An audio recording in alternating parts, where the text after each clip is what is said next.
সকাল 2:80 ঘুম থেকে উঠে মঙ্গল গ্রহ থেকে চুরি করে নিয়ে আসা আমার সেই প্রাইভেট হেলিকপ্টার নিয়ে রওনা হয়ে গেলাম নাসার উদ্দেশ্যে।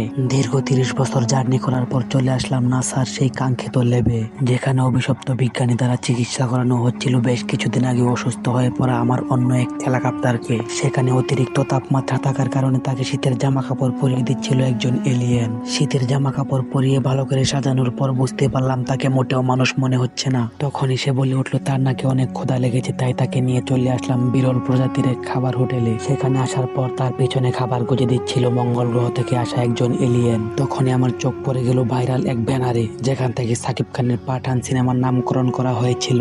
তারপর তাকে নিয়ে চলে আসলাম ফালতু এক পুকুরে, যেখানে অভিশপ্ত বিজ্ঞানী দ্বারা গোসল করানো হয়। তারপর সেই বিজ্ঞানী খুবই ভয়ানক ভাবে তাকে দুধ দিয়ে গোসল করিয়ে পবিত্র করার চেষ্টা করে। এসব দেখতে দেখতে সকাল হয়ে গেল, তাই চলে গেলাম ডিনার করার জন্য। সেখানে গিয়ে সেখানকার কিছু মর্মান্তিক ঘটনাগুলো দেখে আমি পুরো কেঁদে দিয়েছিলাম। তারপর আমি নিজেকে কোনো মতে কন্ট্রোল করে ভিতরে চলে গেলাম। ভিতরে গিয়ে দেখতে পেলাম একজন এলিয়েন খাবারের সাথে কিছু বিষ মিশিয়ে নিয়ে চলে আসলো আমার কাছে খাওয়ার জন্য। তারপর সেই বিষ মিশানো খাবার খেয়ে আমি হালকা করে মরে যাওয়ার চেষ্টা করছিলাম। সেই খাবার খেয়েও বেঁচে যাওয়ার কারণে ওরা পার্সোনালি নাসার বিজ্ঞানীর সাথে কন্ট্যাক্ট করে এক প্রকার মশলা দিয়ে খুবই পাওয়ারফুল এক প্রকার বিষ তৈরি করে নিয়ে চলে আসলো। তারপরে তারা নিয়ে চলে আসলো সাদা বালুর সাথে বিষ মিশিয়ে তৈরি করা এক প্রকার বিস্কিট, যা খেলে আপনি কয়েক মিনিটের জন্য মারা যাবেন। যা দেখে আমার ছোট ভাই লোভ সামলাতে না পেরে এগুলো খেয়ে হালকা করে মরে যাওয়ার চেষ্টা করছে। তখন তার সাথে তাল মিলিয়ে এগুলো খেয়ে আমিও মরে যাওয়ার চেষ্টা করছিলাম। তারপর খাওয়া দাওয়া শেষ না করে চলে গেলাম কাউন্টারে বিল নেওয়ার জন্য। প্রতিদিনের মতো কাউন্টার থেকে বিল নিয়ে আমরা সেখান থেকে পদত্যাগ করলাম। তারপর আমরা ওদেরকে গালাগালি করতে করতে চলে আসলাম নিজের বাড়িতে।